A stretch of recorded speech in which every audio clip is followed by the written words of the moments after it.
औशान मैया की जय हो। आज मैं आप लोगों को औशान माता की बहुत ही सुंदर कहानी लेकर के आई हूँ। एक बाझिन की बहुत ही दुख भरी कहानी है। आप लोग इस कहानी को पूरा जरूर सुनिएगा। आप सबको कहानी बहुत पसंद आएगी और आप लोग इस वीडियो को लाइक जरूर कर दीजिएगा और चैनल को सब्सक्राइब भी कर लीजिएगा, क्योंकि इसी प्रकार की वीडियोज इस चैनल पर डेली अपलोड होती हैं। तो आइए कहानी को शुरू करते हैं।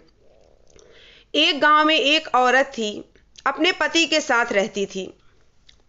बेचारी धन दौलत से बहुत ज़्यादा अमीर थी, लेकिन उसको कोई पुत्र नहीं था। घर गांव में जब भी औशान मैया की पूजा होती तो कुछ दिन तो औरतें उसको बुलाईं, अपने घर में औशान माता की पूजा में बुलाती थीं। लेकिन जब बहुत दिन बीत गए, उसकी कोख हरी भरी नहीं हुई, उसको कोई बेटा नहीं हुआ, तो सारी औरतें आपस में खुसुर फुसुर करने लगीं, कहने लगीं, अरे ये तो बांझिन है, इसको अगर हम अपने घर बुलाएंगे तो हमारे बच्चों को भी कष्ट होगा, हमें भी कष्ट होगा, हमारे ऊपर भी संकट आ सकता है। ऐसी गंदी सोच लेकर के वो औरतें इकट्ठा आपस में गुट बना लीं कि अब एक काम करेंगे, कुछ भी पूजा पाठ होगा तो इसको हम नहीं बुलाएंगे। जबकि वो औरत ऐसी थी कि औशान मैया की बहुत बड़ी भक्त थी, बहुत पूजा पाठ करती थी, औशानी मैया का दुर्दुरिया कराती थी, हमेशा माता रानी पे विश्वास करती थी। उसको कोई ये दुख नहीं था कि औशान माता मुझे पुत्र नहीं दे रही हैं।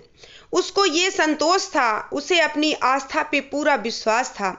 वो जानती थी कि एक न एक दिन माता रानी उसकी गोद जरूर भरेंगी।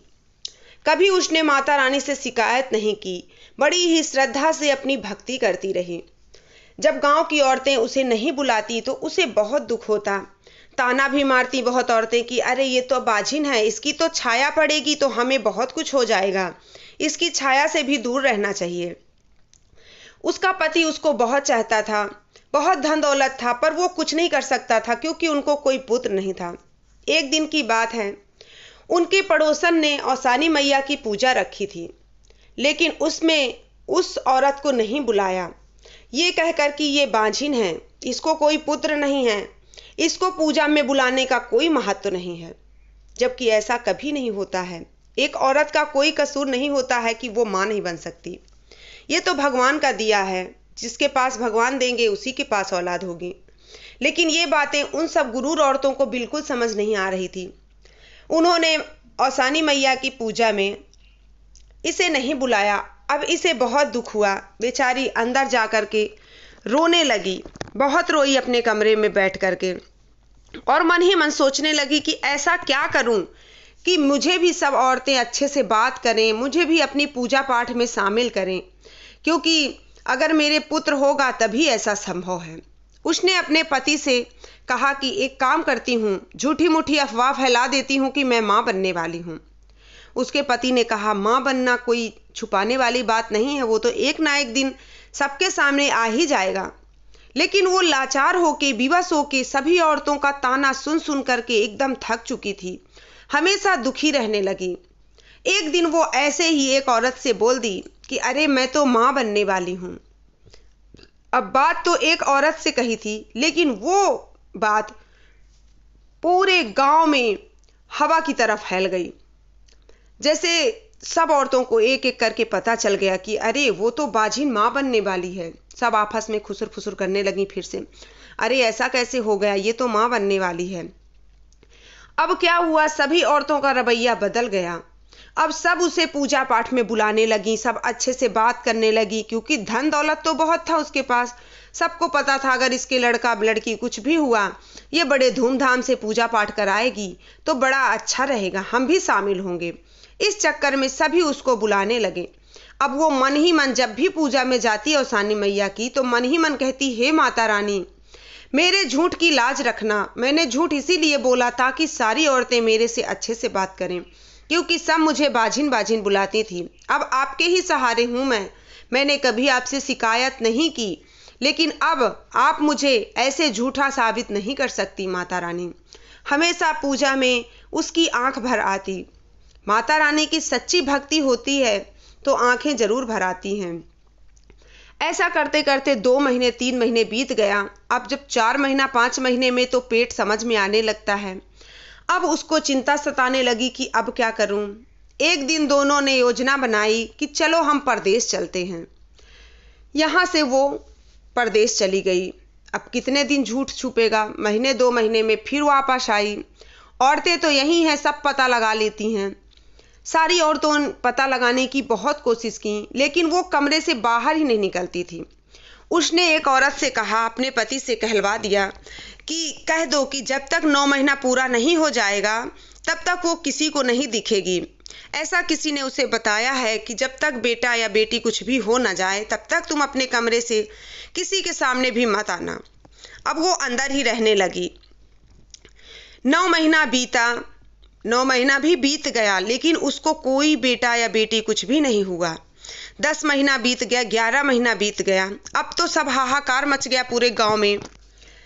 बुलवाया गया राजा जी के दरबार में उसको कि उसने झूठ कहा है। इतने बड़े झूठ का कुछ न कुछ दंड तो मिलना चाहिए, क्योंकि उसने हमारी पूजा भंग की है। हमारे पूजा में झूठ बोलकर आती थी कि वो माँ बनने वाली है। अब राजा के दरबार में उसका पति और वो दोनों लोग आ गए। सबने कहा ये बाझिन है, ये बाझिन है। उसने कहा नहीं, मैंने बहुत सुंदर पुत्र को जन्म दिया है। मेरा पुत्र हो गया है, अभी वो बाहर रहता है, परदेश में है, अभी वो आएगा। इतना कहकर सब औरतें कहने लगीं, अरे कोई 1 महीने 2 महीने के बच्चे को परदेश में छोड़ता है। उसने कहा हाँ, वो मेरे मायके में है, उसको उसकी नानी के पास मैं छोड़ करके आ गई हूँ। सब ने कहा ये गलत है, ये गलत बात है, कोई झूठ बात बता रही हो, कोई सच बात नहीं है इसमें। उसने बहुत राजा साहब से विनती की, तब राजा साहब जाकर के माने। राजा का कहना था कि ठीक है, आज से कुछ सालों बाद इसकी फिर से चर्चा होगी। अगर सच में बालक है तो आएगा ही, और अगर नहीं है तो फिर इसे कठोर दंड दिया जाएगा। अब कुछ साल बीते, 5 से 6 साल बीत गए। अब उसको कोई बालक तो था नहीं कि आएगा कहीं से।